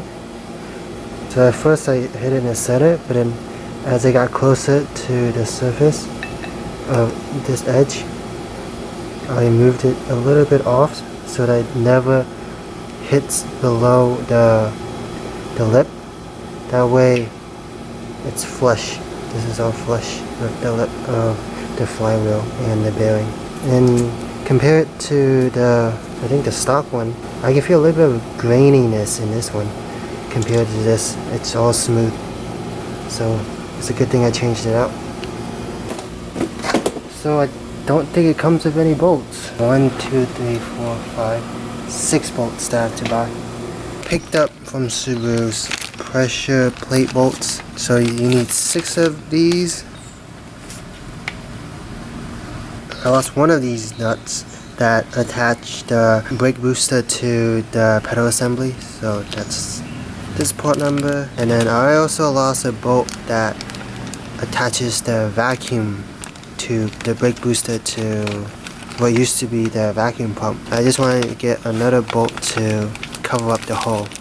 So this is the bolt that's used to attach the vacuum hose from the brake booster to the intake manifold. And that's the part number for it. Now I will put on the flywheel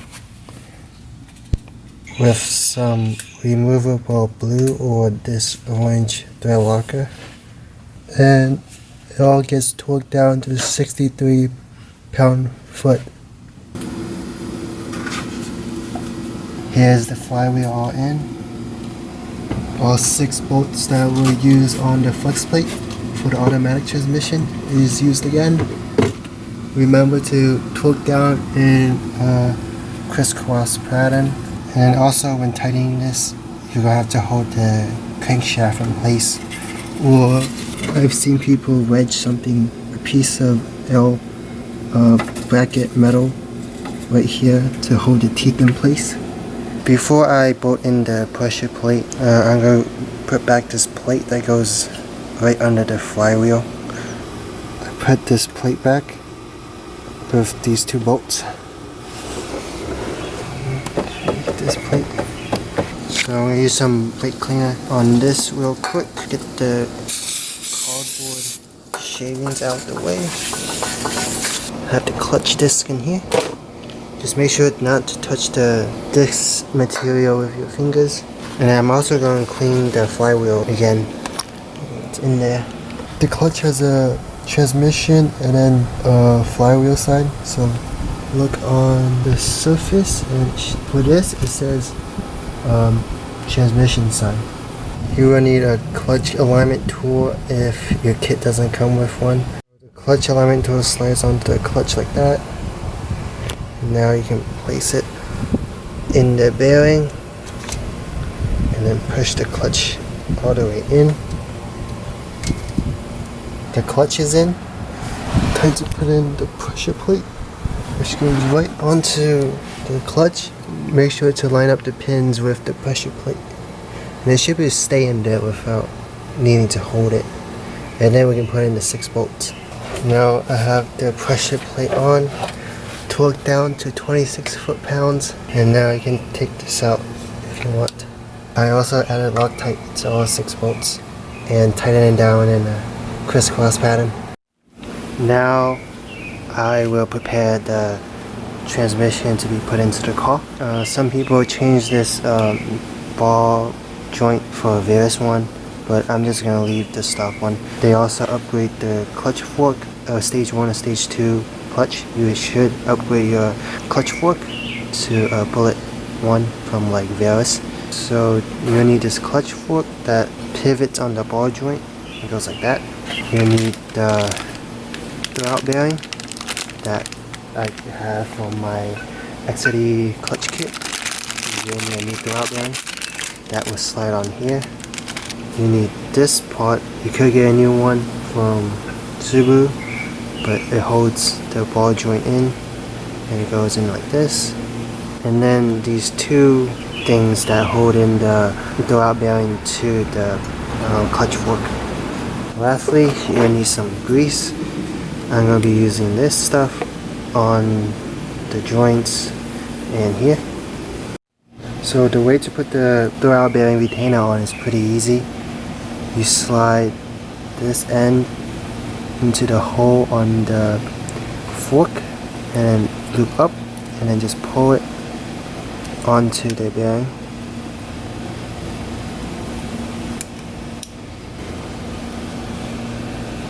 Same thing on the other side. Now I'm going to put some grease onto the surface and then push it around and then get rid of the excess grease. So also I'm going to pack some grease in here where the throwout bearing touches the fork, here and here.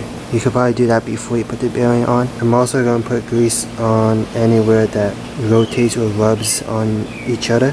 This is how you put the ball joint retainer in, bottom first, and then squeeze and put it into the top holes, just like that. Make sure to put some grease in here.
Okay, it is all lubed up, really smooth. Should be good. I might wipe some of this off, but there we go. I'm gonna add some grease onto the splines. What I probably should have done is, before installing the clutch, I should have greased this and put the clutch on and spread the grease around. Remember, you don't want to put too much. You don't want it to fly everywhere. Now I'm going to install the rear shifter bushing while the transmission is still out. Put some grease on here first. Here's the stock rear shifter bushing that the transmission came with. Here's the upgraded one. We have the transmission on the transmission jack about to go in. Okay, so I got the transmission almost in. Here's the throttle bearing. Here's the pressure plate.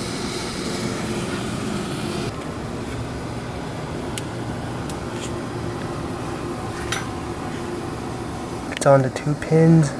And then I have a towel here to protect the shifter carrier from scratching the frame, because it has to rest on the frame as the front gets jacked up until it's above the sway bar, and then you can push it forward.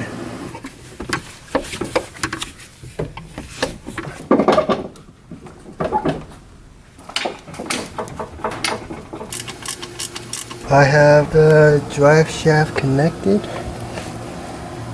Oh, these 4 bolts are in.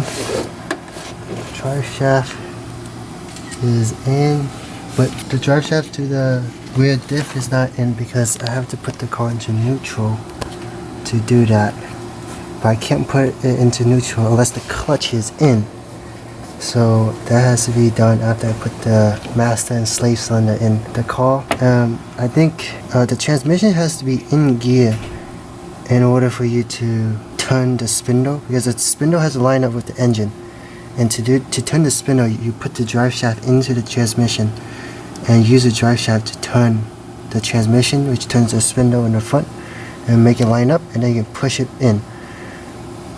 So the transmission is in gear. Now we have to put it into neutral to turn the drive shaft to line up with the back. And to line up the transmission, I would recommend jacking up the engine by the oil pan to change the angle of the engine, and try to line up as parallel as possible with the transmission, and it should slide right in with some wiggling of the engine and someone else pushing the transmission forward. You can do it from the drive shaft. Push it forward. I'm going to put the starter motor in. This is the manual transmission starter motor. This is the automatic transmission starter motor. Here's the manual starter motor specific bolt. This is the part number. Compared to the automatic transmission starter motor, the automatic transmission starter motor is longer and it's less threads.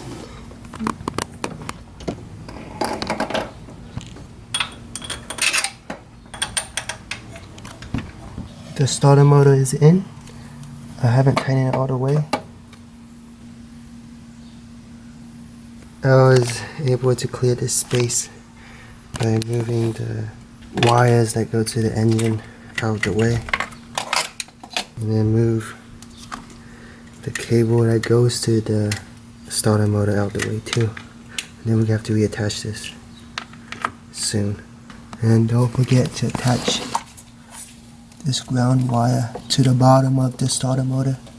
Before bolting the starter motor in, make sure to route this starter motor cable under here, because you won't be able to get it back in after. Now all the transmission housing bolts get torqued to 37 foot-pounds. Now plug in the starter motor. Cover this up first. Okay, so I have all 5 bolts and 2 nuts tightened.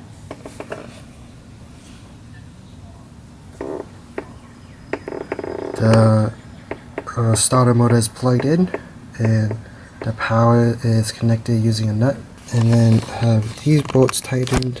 And now I think I'm going to put in the rear carrier pushing bolt. This here to that hole, like that. Thread lock on these bolts. I also put thread lock on these, as well as the drive shaft bolt.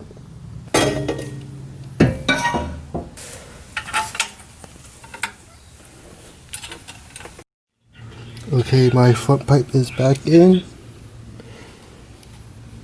Nice. Now, since I'm down here, I'm going to reattach this coolant line. Clean it up, and then I'm going to reattach it. And then the only thing that's left is covering this up, but I'll do that at some other time after the test drive. And then also still have to put the differential to drive shaft bolts in, which will be a later time too, when I get the clutch in and the pedals. Coolant hose is back in. Pretty simple. Just gotta wiggle it back and forth. Twisting it doesn't help much, but wiggling it back and forth does. Oh, I have to tighten it up. I got to tighten up this bolt. I put the upper coolant hose back in. Easy. Now I'm gonna put the brake booster in. And plug this in too. Plug this back in. And plug this in too.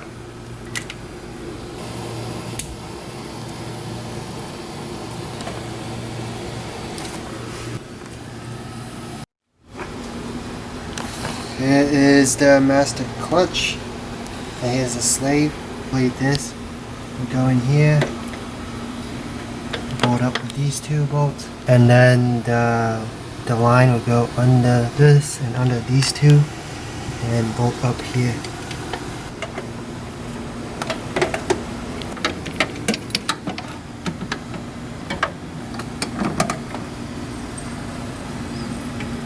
So take the end off of the slave cylinder. We're going to have to put some grease on here and at the end, which touches the clutch fork. There, coming back up.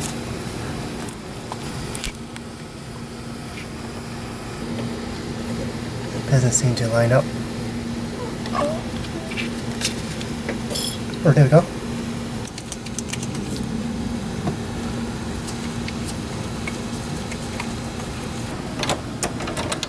Master and slave clutch cylinders are in.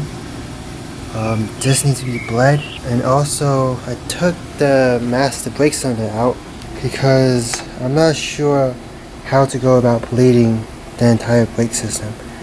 I reverse bled the master cylinder itself. I plugged it up using the stuff that came with the manual ABS. Now I'm going to plug in the lines and then plug in these lines. I got the hot lines in from the master to the ABS. Go in and then plug it in. Since we don't have the vacuum hose anymore, we needed a substitute tube that runs from the brake booster into now the intake manifold here. So I bought some generic 3/8 inch fuel line, which worked perfectly. I have a zip tie down there, which holds the line in place more securely, and this works instead of buying a OEM line. Okay, so I temporarily put the shifter in, that way I can shift it to neutral, but you don't have to, because I was able to move this to neutral without the shifter being in, but I decided just put the shifter in for fun, and it works. Basically it's the opposite of taking it out, and I was able to slide it in, put the pin in, and then the 4 bolts, making sure the lockout works. Okay, so I got the drive shaft to rear diff 4 bolts and nuts in. So the bolt goes on this side, the nut goes on this side. I also put some thread locker, and then to get to the last bolt, you have to get the wheels off of the ground to be able to spin the diff, because the drive shaft easily spins but the diff does not. So I have jumped the OBD to pins 4 and 13. Now the doors closed, windows down, and I'm going to leave it in the on position for 30 minutes.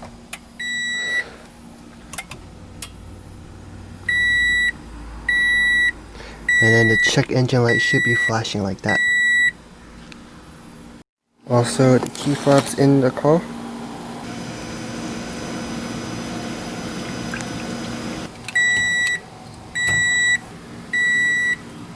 Parking brake out in neutral. Oh, now in neutral.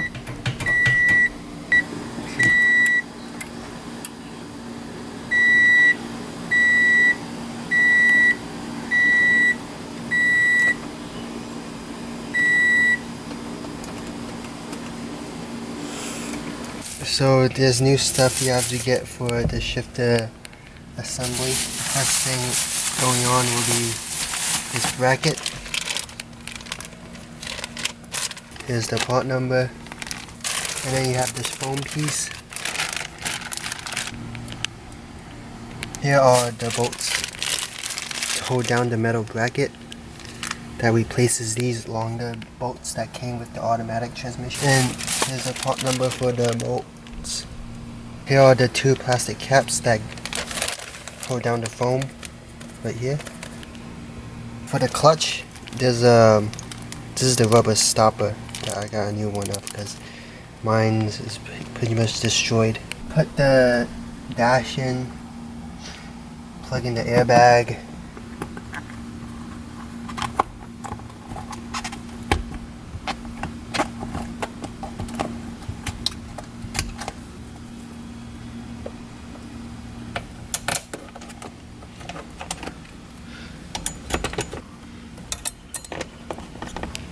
This way.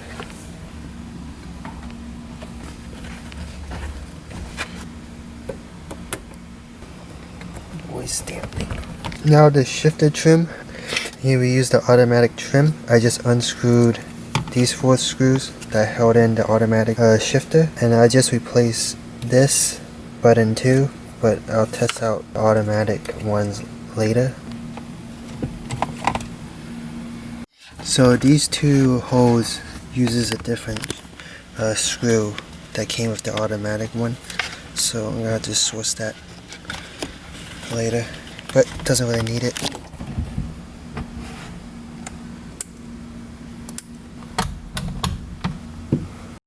Alright, make sure everything's plugged in. I found out my steering wheel, one of my steering wheel wire wasn't even plugged in, so I fixed that. And I was able to start for 1 second, so let's do it again. Clutch in, brake, press the stop button.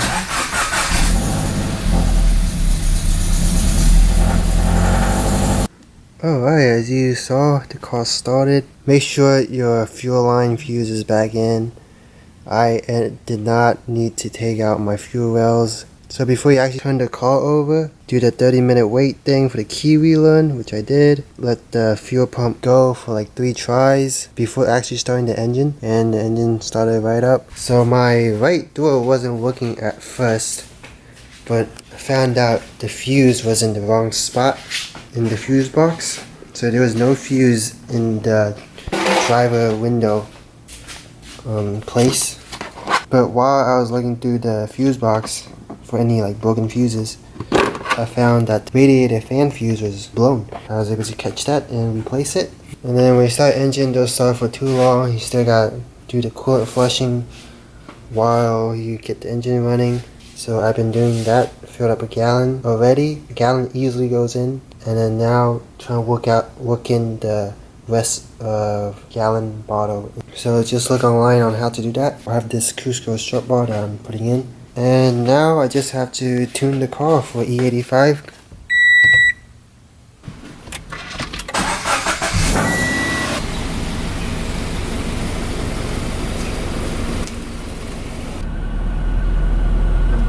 Oh.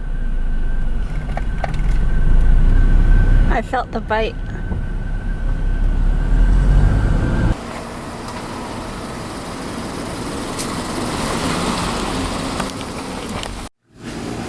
Oh, this is it. Everything works. The car moves, shifts. I was working on getting my Toyota head unit to work with the BRZ dash harness, and I got it to work. So one of the problems was the amp wasn't turning on, so I rewired that. So the amp does turn on, the door speakers do work now. So in here, everything works. So how I got the BRZ harness to work with the 86, well, this 28 pin is taped in too close to these two 10 and 8 pin plugs down here, so you can't reach it all the way over here on the Toyota head unit. So I just used the jumper cables and jump them over.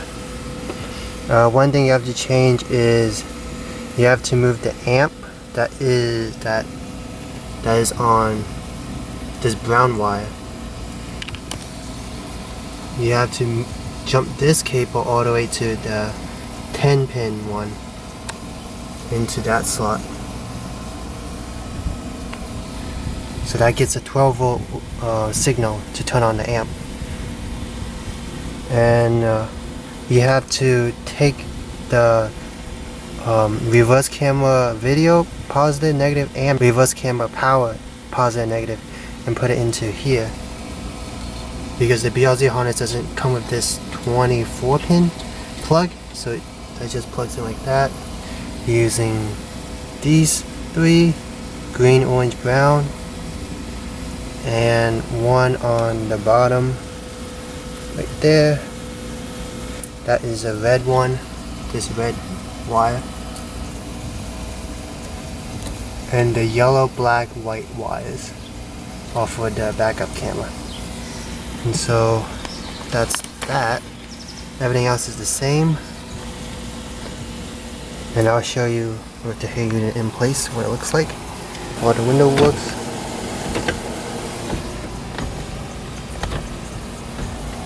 Sound works, and the back speakers work. Also, these other plugs, antenna, microphone, all plug in the same, and USB, they all plug in. Also, you don't really need to plug this in. This is like a supplemental ground, and it works without plugging it in. This is my head unit model number, 170. Looks like that. Alright, so the aux works.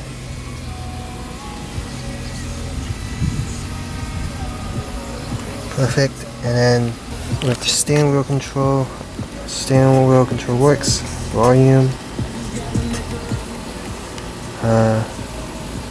Next. And then mode. All works. Radio works.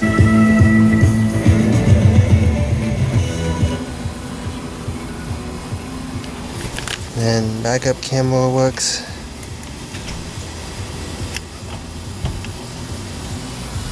My trunk is up, but it works. I'm gonna check my microphone. What would you like to do? Call back. I'm sorry, I can't redial the last incoming number Right, because it it works. is unavailable. Microphone works fine. So I feel like this swap is complete. Car drives. You can remove these paddles if you want. I have not done it. I'll do it some other time. These buttons work. Just need to get a cover. Everything is back in. This was swap is a success. So looking at the automatic traction control buttons, it is not going to fit into the plug here. It physically will not go in. So you have to get a manual traction control button like this. I was able to get a black one for my car because I have the black interior. And I bought this shift boot because I need this plastic base on the bottom to be able to put on a shift boot on here. So I just bought the entire assembly. It came with the traction control buttons. So you guys can probably just buy the whole thing and be done with it. It fit right in there. So I'm going to transfer over this bottom bracket to my black trim, and I'm going to get an orange shift boot later on, but I'm going to use this red one for now. And then here it should be done. So before I finish out this manual swap video, I want to give a quick after review. So it's been 3 months and 3,000 miles, and there is no issues whatsoever regarding how the transmission is or how the car drives. This swap costed me about $1,700. About $100 of that goes into upgrades such as the M-Tech shifter springs, M-Tech clutch springs, the Torque Solution rear shifter bushing, and the Torque Solution cam plate. The entire swap process took me 3 weeks, but I didn't work on it like the whole day, and I really took my time with it. And also, there were a few days of me just waiting for parts to come in because I forgot about those parts, or there were parts that I didn't know I needed. So one of the things that I had to address after driving for some miles after the swap was that the brake fluid would go down, and then I would get a brake light on my dash, but that's easy solvable by putting more brake fluid in until the flow line. So look out for that. I had to buy another liter of brake fluid to refill the reservoir. I have no issues with the clutch reservoir. Another thing that happened to me was that the battery wasn't charging after the swap, but it turned out that I didn't tighten this nut all the way. So remember to tighten that nut all the way down to get good contact for the battery to charge at 14 volts when the engine is running. The last thing I had to address was the clutch plate. It leaked on me twice since I finished the swap, and I had to redo the seal after each time, but I think I finally got it to seal correctly. So that's why I think you should just leave the vacuum pump in, because then you won't have any leaking issues. And also on this car, it is known that the cam plate leaks oil, so it's a fairly common issue that can be avoided if you keep the vacuum pump on. And also the vacuum pump isn't connected with any electrical wires or plug, so it's just driven off of the engine. Since I don't have the vacuum pump anymore, you have to get a new tubing that goes into the intake manifold here. So either you can buy a generic fuel line like this off of Amazon, or you can buy the OEM part that's specific to this application. So it had a tube, a hall line, and then another rubber tube that goes into the intake manifold. So you can find that OEM part on Subaru or buy it used. Another thing you guys might be wondering about after the swap is if the gear selector indicator works. And yes, it does work. So go to settings, GSI. When I turn it on, it does show what gear I am when I release the clutch pedal. So instead of having the PRD displayed, it will show what gear I'm in. And if you guys are wondering, here's my mile per gallon. But I am on E85, so that might affect the numbers. And that's about it. The swap was successful. I'm really happy with it. If you guys have any questions, please let me know. Leave in the comments or message me on Instagram, which I'll also leave in the description. I'll also put a link to Google Docs to my parts list that would have majority, if not all, the parts that you would need. But there might be some variations based on what you get with the parts that you get. So I hope the video helped you guys out. But other than that, thanks for watching. And I hope you guys have a successful swap on your FRS BRZ or 86.